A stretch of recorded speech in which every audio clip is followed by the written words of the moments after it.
Graça e paz, meus irmãos. Que bom estarmos na casa do Senhor.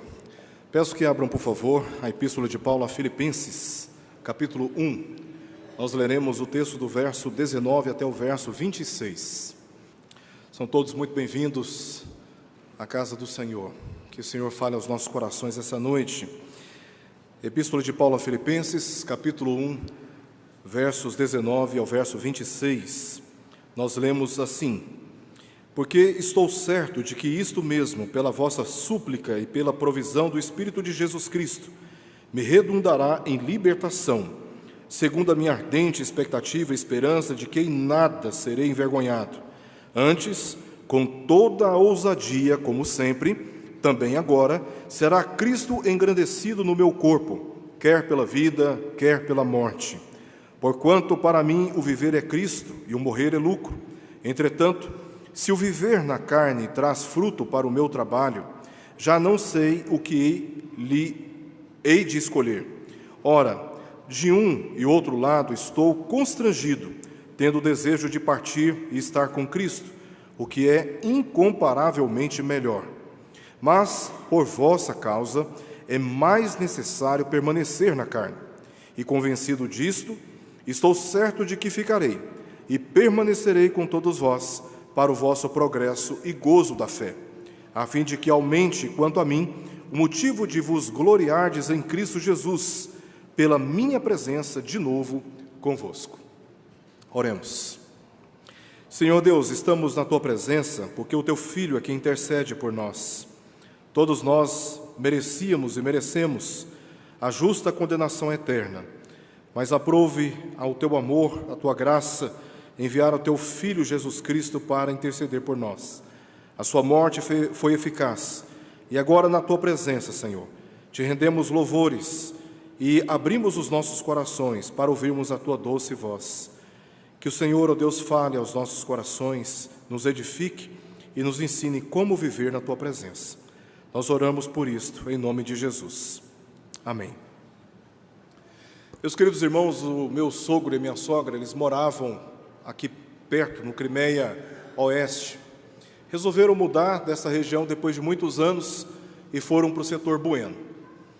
Logo depois que eles mudaram, eu não usava GPS, eu não usava nenhum tipo de orientação, a não ser um outdoor que tinha próximo do prédio onde eles moravam. Então eu subia a Avenida T4 e ficava observando a chegada do outdoor. Quando chegava ali, eu virava à esquerda e logo chegava no prédio onde eles estavam morando. Esse outdoor serviu para mim como uma referência, como um ponto de referência para saber onde eu tinha que virar e chegar na casa do meu sogro e também da minha sogra.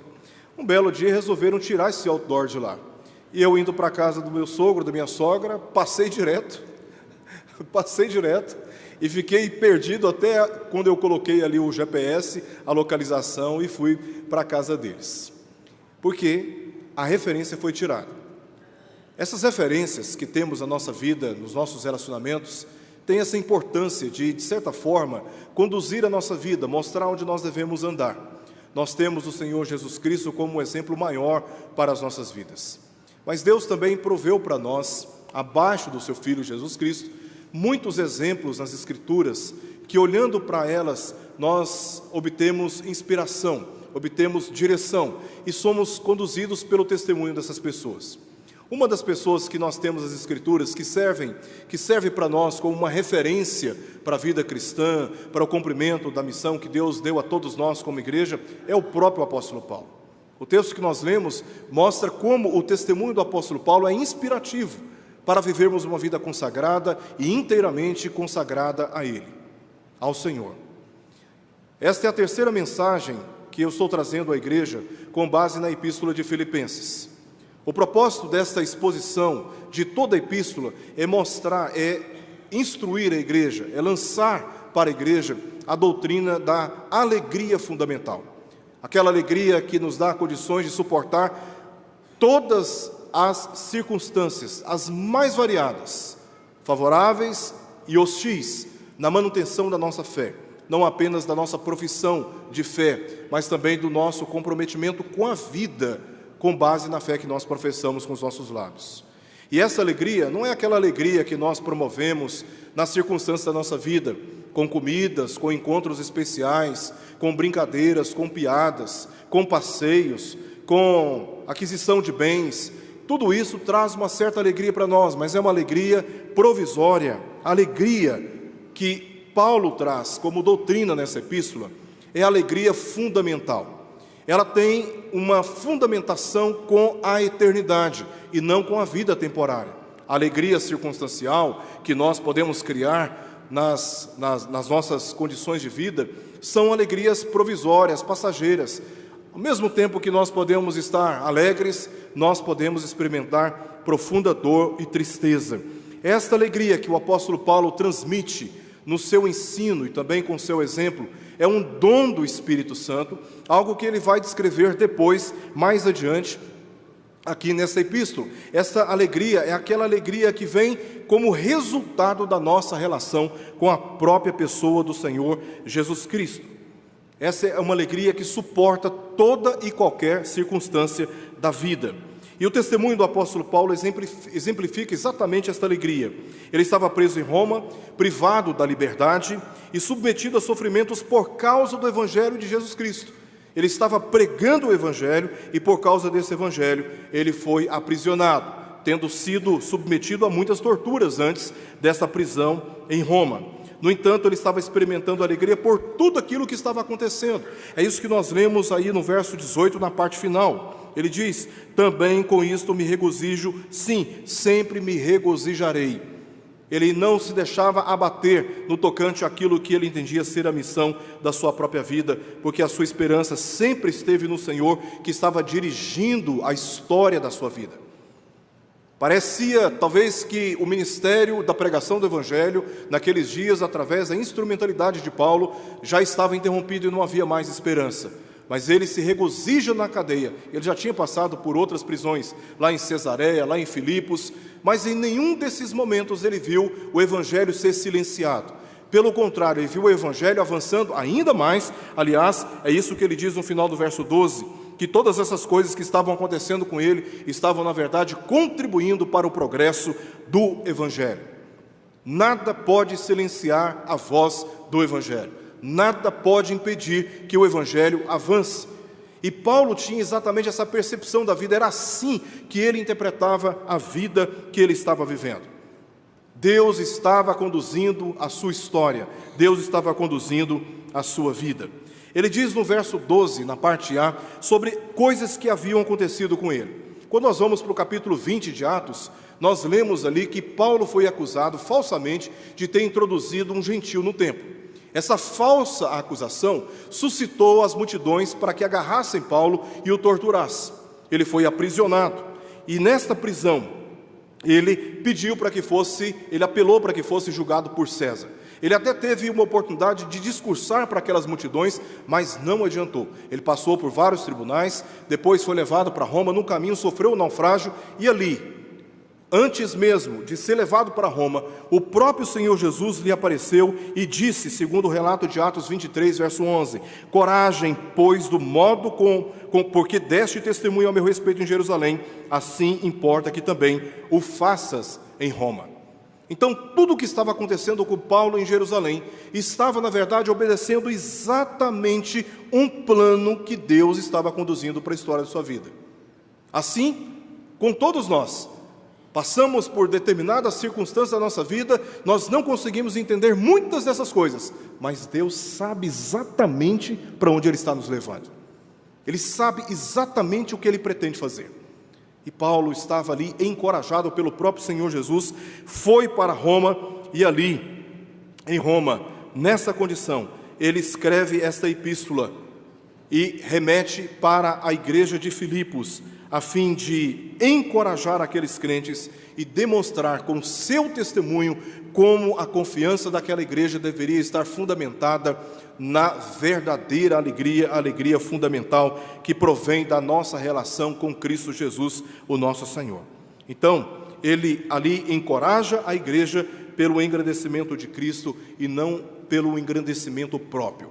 Aliás, ele diz aí no verso 18, que ele não estava preocupado se o evangelho estava sendo pregado por verdade ou por pretexto, quando pessoas estavam usando daquela situação, da sua prisão, para tirar vantagem própria. Paulo está dizendo: o que importa é que o evangelho seja pregado, o evangelho fiel de Jesus Cristo, o testemunho fiel de Jesus Cristo. Ele não estava preocupado com a sua reputação, ele não estava preocupado consigo mesmo, ele estava preocupado, na verdade, era com o engrandecimento do Senhor Jesus Cristo.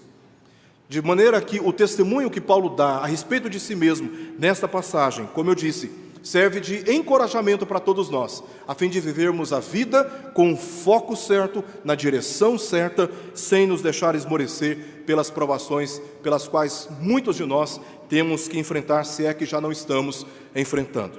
E aqui no verso 19, Paulo mostra uma expectativa que ele tinha.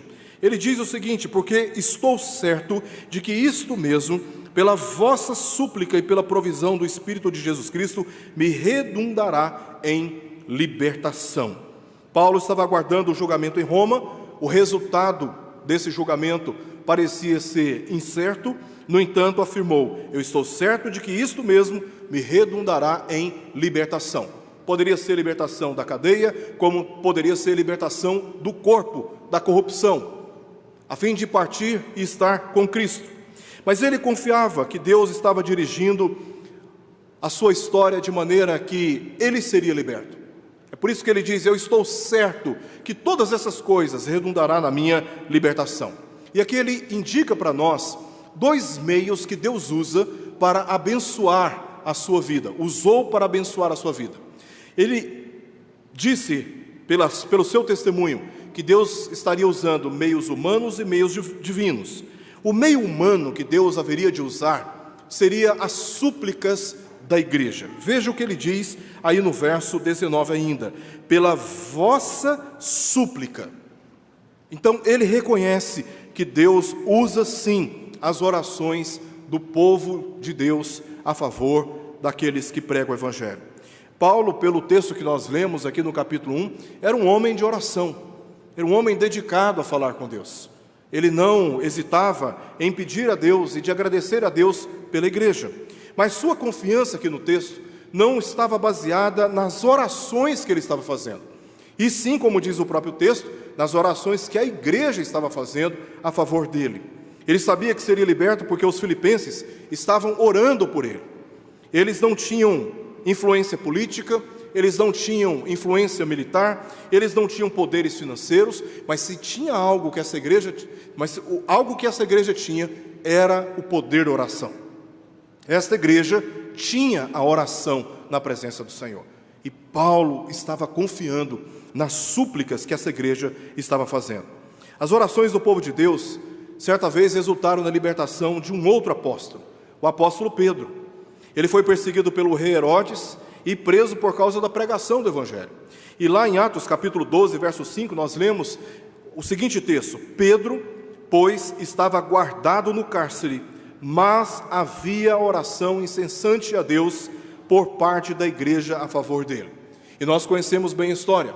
Um anjo visita o apóstolo Pedro naquele cárcere, rompe os grilhões que caem por terra, a cela se abre, o próprio anjo dirige o apóstolo Pedro para fora daquela prisão, que, libertado daquela prisão, foi até a casa de Maria, mãe de João Marcos. E ali diz o texto que Pedro encontrou muitas pessoas congregadas e estavam orando. Atos 12, verso 12.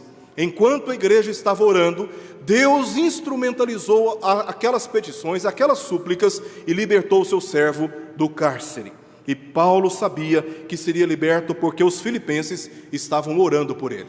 Então, a convicção que Paulo tinha, a confiança que Paulo tinha nas orações da igreja, não era uma falsa convicção, não era uma falsa confiança, era uma verdadeira confiança.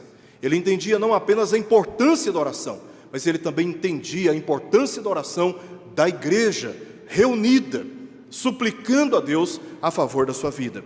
Mas ele tinha confiança de que seria liberto não apenas pelas súplicas desta igreja, mas também, como diz o texto, pela provisão do Espírito de Jesus Cristo.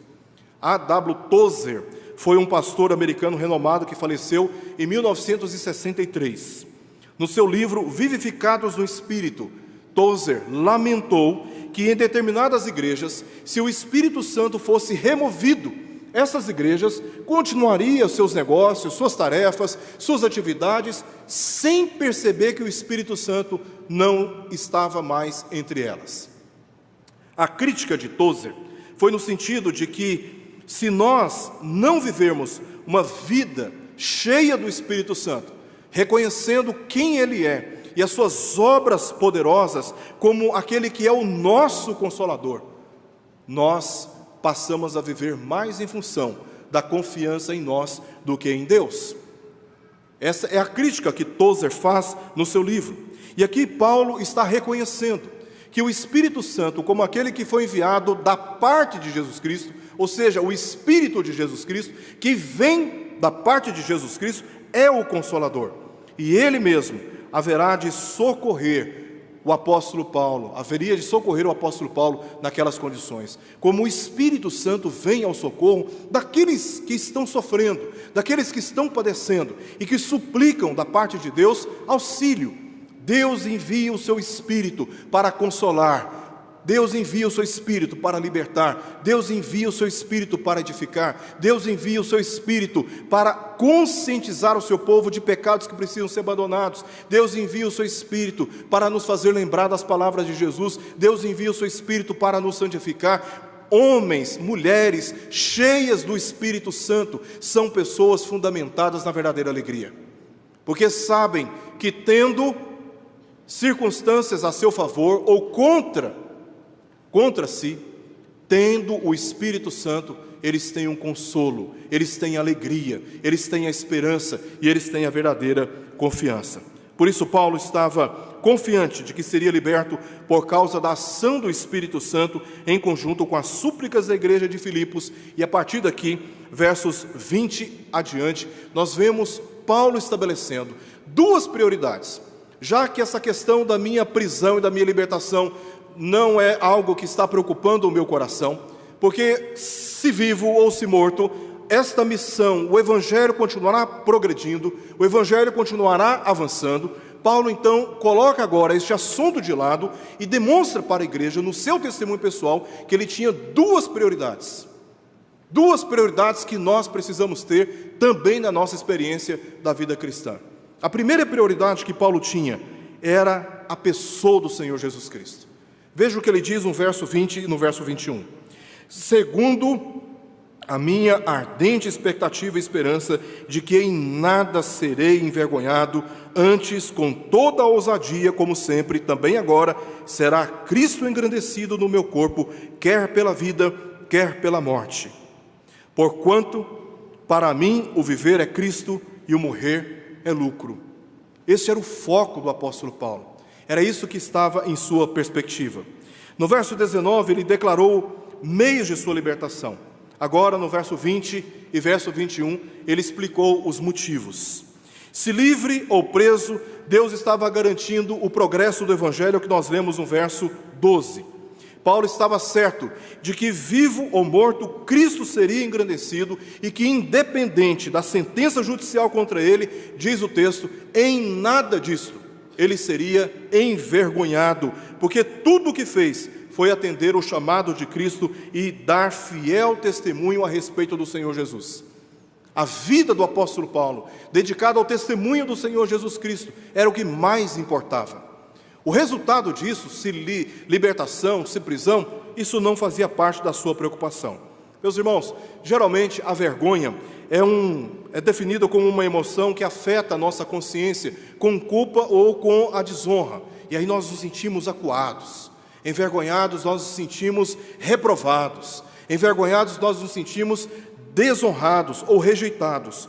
Mas o entendimento desta palavra no texto grego, aqui nessa passagem, não diz respeito a esse sentimento de culpa ou de desonra. A palavra tem um sentido de decepção. Em outras palavras, Paulo está dizendo, no tocante ao testemunho que eu tenho dado fielmente a respeito de Jesus, independente dos resultados que isso está gerando para a minha vida, eu sei que em nada disto eu me decepcionarei.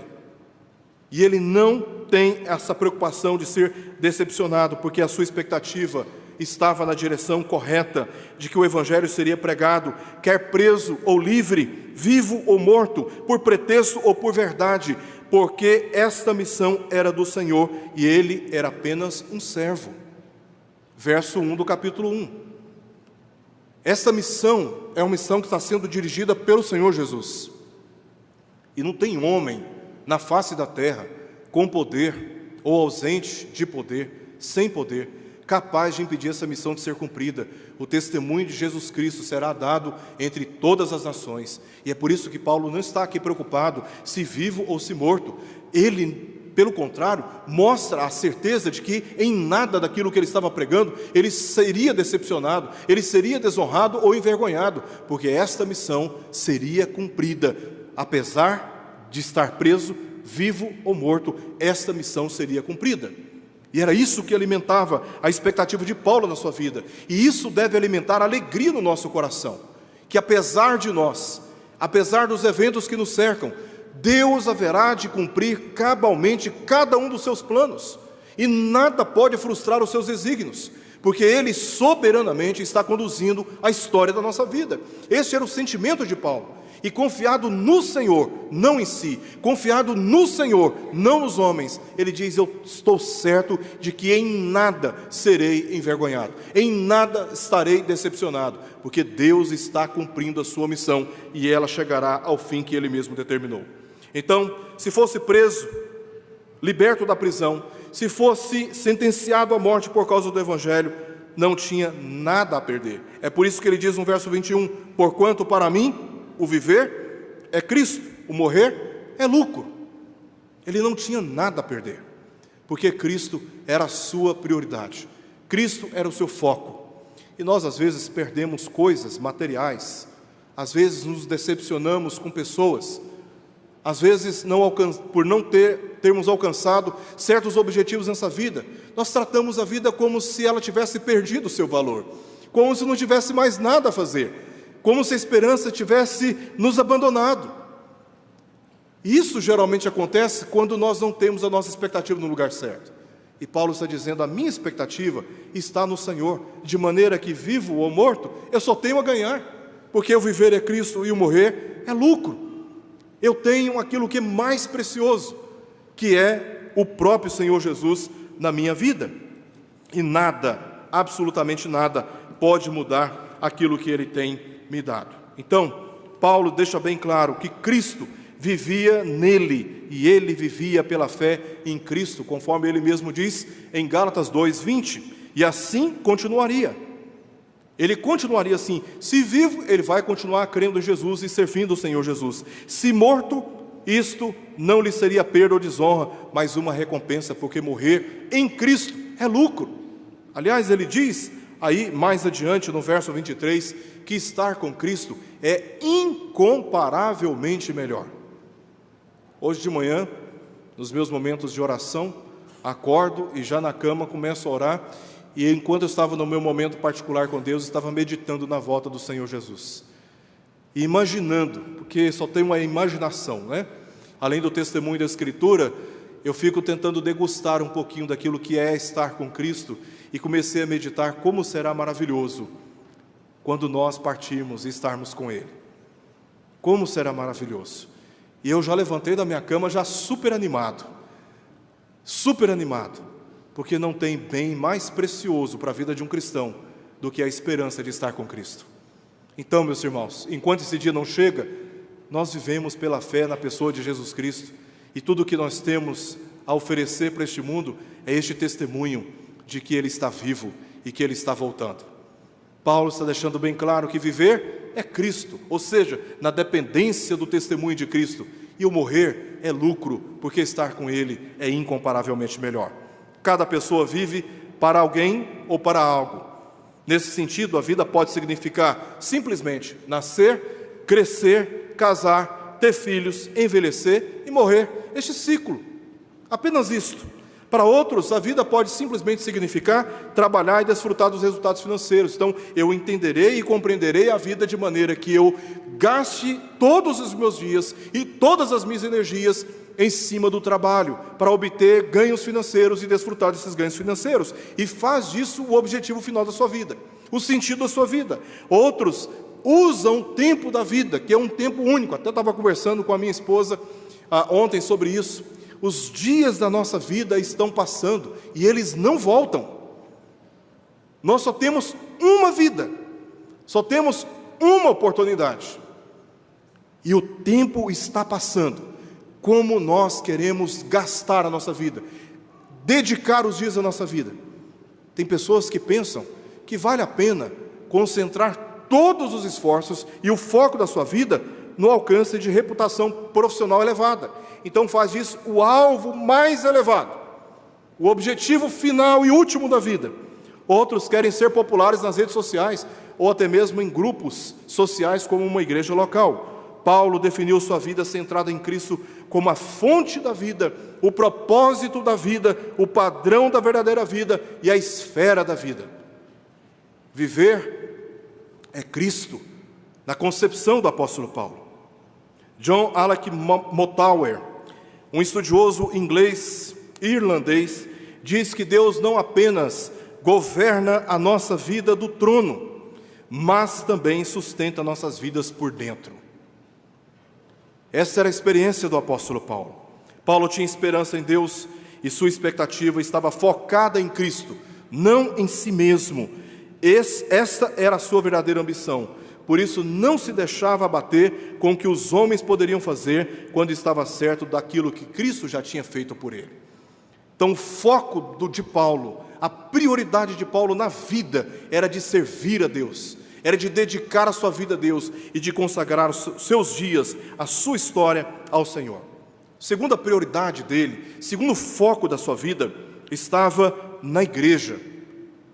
A igreja era a sua segunda prioridade. Versos 22 ao verso 26, onde nós lemos: entretanto, se o viver na carne traz fruto para o meu trabalho, já não sei o que hei de escolher. Ora, de um e outro lado estou constrangido, tendo o desejo de partir e estar com Cristo, que é incomparavelmente melhor. Mas por vossa causa é mais necessário permanecer na carne, e convencido disso, estou certo de que ficarei e permanecerei com todos vós para o vosso progresso e gozo da fé, a fim de que aumente quanto a mim o motivo de vos gloriardes em Cristo Jesus, pela minha presença de novo convosco. Veja qual era a visão de Paulo. Primeiro, a visão que ele tinha sobre Cristo.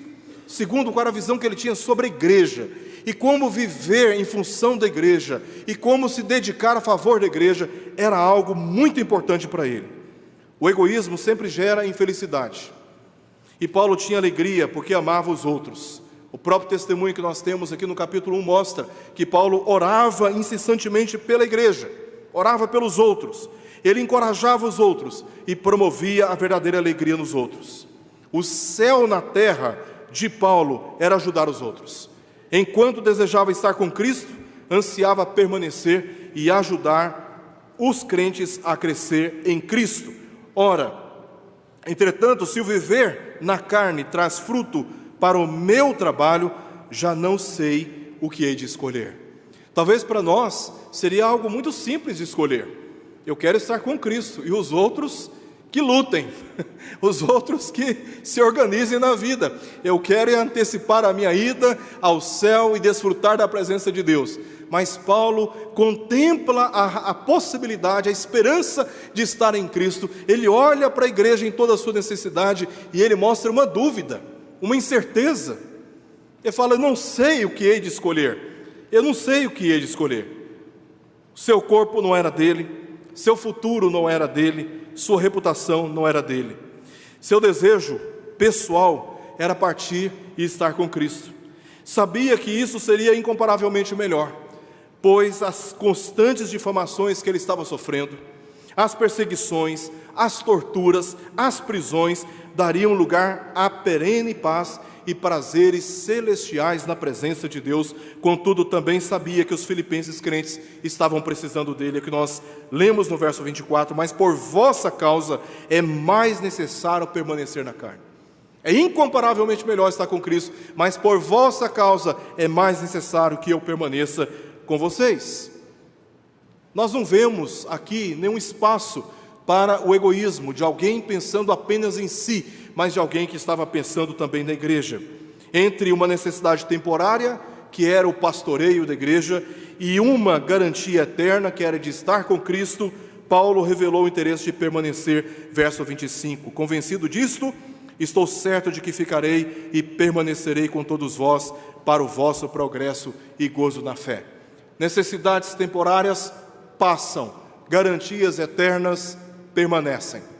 Já que ele não poderia perder essa garantia, considerando a necessidade temporária de pastoreio, ele disse: é melhor que eu permaneça com vocês, é melhor que eu continue ensinando o Evangelho a vocês, para que vocês continuem crescendo, progredindo no gozo da fé. Final do verso 25. Parece que a escolha de Paulo é uma escolha tola, deixar de estar com Cristo para estar com a igreja, mas era uma questão de lógica, de raciocínio lógico. Estar com Cristo era uma garantia eterna, pastorear a igreja era uma necessidade provisória. Por isso, ele mostra aqui o motivo de permanecer com a igreja, para que aumentasse o seu gozo, a sua alegria de estar servindo ao Senhor pela confissão de fé. Sempre que as dificuldades afetarem nossas vidas, temos o dever de considerar que, independente daquilo que acontecer, que Cristo seja glorificado. Esta era a base da alegria do apóstolo Paulo, da alegria cristã. Independente daquilo que acontecer com a nossa vida, que Cristo seja glorificado. E esse é o testemunho que ele dá nessa passagem. Eu quero terminar trazendo aqui 3 considerações para cada um de nós. Primeiro, essa passagem, meus irmãos, nos ensina sobre a importância da oração da igreja a favor dos seus pastores e presbíteros, bem como dos missionários. Paulo é um apóstolo, um missionário, um enviado. Ele está padecendo, ele está sofrendo, ele está preso, mas ali ele tinha confiança de que as orações da igreja teriam grande eficácia na história da sua vida. Esse texto mostra, meus irmãos, que nós, pastores, presbíteros, os nossos missionários, todos nós carecemos das incessantes orações da igreja. Não deixem de orar por nós, porque pela oração Deus faz coisas maravilhosas acontecerem. Quando nós nos esquecemos disso, quando nós desconsideramos a importância da igreja estar reunida e unida em oração, nós passamos a dedicar a nossa vida muito mais a nós mesmos do que às coisas maravilhosas que Deus deseja fazer no nosso meio. Então, o nosso apelo é para que os irmãos orem por nós. Não deixem de orar por nós. Nós oramos pela igreja, fazemos disso um hábito, mas é muito importante, meus irmãos, que cada um tenha este compromisso de orar pelos seus pastores, pelos seus presbíteros, pelos missionários. Nós temos aqui no nosso boletim uma lista de todos os nossos missionários, locais, nacionais, transculturais, pelas organizações missionárias. É através da oração, meus irmãos, que nós poderemos ver maravilhas acontecerem no nosso meio. Então, um apelo que eu faço aos irmãos, um apelo que eu faço a todos os irmãos, é que orem por nós, para que Deus realize a sua vontade. Em segundo lugar, a igreja representa a missão de Cristo, portanto, ela deve ser a prioridade de todos aqueles que servem nela. O apóstolo Paulo dá testemunho sobre a importância da igreja para a sua vida, e como ele vivia o seu ministério preocupado com a igreja, pensando na igreja. Em nossos dias, a igreja, infelizmente, é usada por alguns líderes no Brasil como um trampolim para enriquecimento e promoção pessoal, mas não é isto que vemos no testemunho de Paulo. Paulo orava continuamente pela igreja, ele pregava firmemente o evangelho à igreja, e tudo o que fazia pela igreja tinha expectativa de que a igreja aprovasse as coisas excelentes e fosse apresentada sincera e inculpável para o dia de Cristo. É isso que nós lemos no verso 1 do capítulo 1. Tudo que Paulo fazia era pensando na igreja, era no bem da igreja, era no bem dos seus irmãos, das suas irmãs, das crianças que estavam sendo encaminhadas pelo caminho da verdade. Tudo estava dirigido e direcionado para a igreja, pensando na igreja.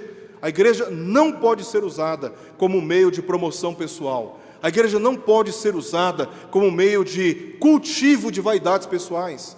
A igreja não pode ser usada como meio de extorsão, de extorquir dinheiro das pessoas. A igreja não pode ser usada para fins egoístas, carnais, perversos. A igreja, ela foi comprada pelo precioso sangue de Cristo, e todos aqueles que servem a igreja devem ter as suas vidas alinhadas com o testemunho de Cristo Jesus, serem abnegados, consagrados e dedicados, sem hesitar em atender às suas necessidades em toda e qualquer circunstância, mesmo que isso redunde em prejuízos pessoais. E o testemunho do apóstolo Paulo nos mostra, meus irmãos, a confiança que ele tinha nas orações da igreja, para que Deus lhe socorresse e cumprisse a sua vontade na sua vida. O testemunho do apóstolo Paulo mostra a importância da igreja para a sua vida, mas o testemunho do apóstolo Paulo também mostra que a sua vida e a nossa vida devem estar centradas na pessoa de Jesus. Assim como Paulo, precisamos ter o cuidado de manter os olhos no bem que Deus promove através das nossas provações. Gordon Fee diz que este foi um dos melhores momentos do apóstolo Paulo. E por quê? Porque através das mais variadas circunstâncias que a vida nos impõe, como relatado aqui no capítulo 4, versos 11 ao verso 13, Deus promove em nossas vidas a maturidade que necessitamos. Talvez se nunca tivéssemos passado por provações, seríamos hoje pessoas mais insensíveis, egoístas. Mas justamente por causa das provações, o apóstolo Paulo atingiu a maturidade que nós lemos, e eu peço para que os irmãos abram, por favor, Filipenses capítulo 4, verso 11 ao verso 13. Ele diz: digo isso não por causa da pobreza, porque aprendi a viver contente, satisfeito em toda e qualquer situação. Tanto sei estar humilhado, como também ser honrado. De tudo e em todas as circunstâncias já tenho experiência, tanto de fartura como de fome, assim de abundância como de escassez. Tudo posso naquele que me fortalece. Seu vigor não estava em nenhuma dessas circunstâncias. E essa é a maturidade para a qual todos nós precisamos caminhar, de termos a nossa confiança em Cristo e em nenhuma outra circunstância da nossa vida. Porque se você confiar em pessoas, se você confiar nas suas riquezas, no seu emprego, se você confiar no seu diploma, se você confiar na sua saúde, você certamente será decepcionado. Mas se você confiar em Cristo, aquele que verdadeiramente dirige os seus passos, você não pode ser frustrado, porque o Senhor sabe o que é melhor para cada um de nós. Como crianças espirituais, fazemos chantagens emocionais, disputamos poder com os nossos irmãos, não aceitamos perder uma discussão, nos tornamos vingativos, consideramos tudo perdido por causa de determinadas dificuldades. Mas quando amadurecemos, descobrimos que todas essas coisas são vaidade e que nada disso vale a pena perder o amor e a comunhão com os nossos irmãos, porque a nossa esperança não está nessa vida, e essa vida não consiste na abundância de vantagens terrenas.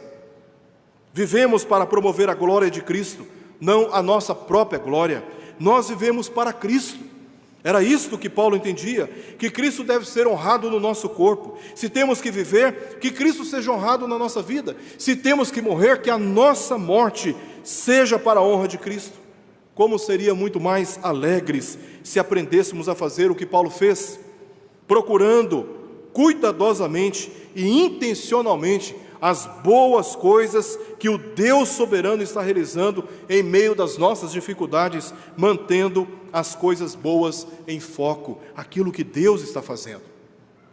Embora não consigamos compreender todas as coisas em torno de nós, nós temos uma certeza: Deus está à frente da nossa vida, e a nossa vida deve ser focada na pessoa de Jesus e para a glória do Senhor Jesus. Que essa seja a inspiração para a nossa vida, olhando o testemunho do apóstolo Paulo nessa passagem, que a minha vida e a sua vida sejam vidas focadas na pessoa de Jesus. E quando nós temos este foco, não tem nenhuma circunstância capaz de tirar a nossa motivação de continuar servindo ao Senhor com base na fé que nós professamos nele. Que isso seja para a honra do Senhor e para a edificação da igreja. Vamos orar?